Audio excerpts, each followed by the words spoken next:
नमस्कार, मी काजल दिनकर। नवरात्रीमध्ये जर वेगवेगळ्या देवींचं दर्शन घ्यायला तुम्हाला आवडत असेल तर सारमाळ जवळील या मंदिराला नक्की भेट द्या। इथून समोरून सारमाळ या गावाला रस्ता जातो आणि त्याचबरोबर त्याच्या उजवीकडे एक फार्म हाऊस आहे।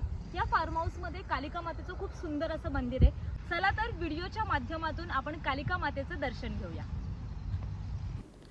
पावसाळ्यात निसर्गाने नटलेलं परिसर, थंड हवा, शांतता हे सर्व एकत्रित आपल्याला अनुभवता येईल। महादेवांचं मंदिर, दुर्गा मातेचं मंदिर, कालिका मातेचं मंदिर अशी अनेक मंदिरं आहेत। चला तर बघून घेऊया आपण ती पण। सर्वात प्रथम आपण गुफेमध्ये असलेल्या दुर्गा मातेचं दर्शन घेऊन पुढील 2 मंदिरांकडे जाऊ। या मंदिराबद्दल मला वाटत नाही कुणाला माहीत असेल, कारण मी आली तेव्हा इथे कोणीच नव्हतं। निसर्गाचा गंध, थंड हवा आणि मंदिर, किती छान संकल्पना आहे ना।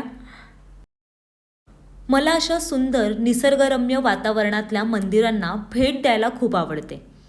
हे आहे महादेवांचं मंदिर। खूप शांतता, एकाग्रता आणि पॉझिटिव्ह एनर्जी इथे तुम्हाला अनुभवायला मिळेल।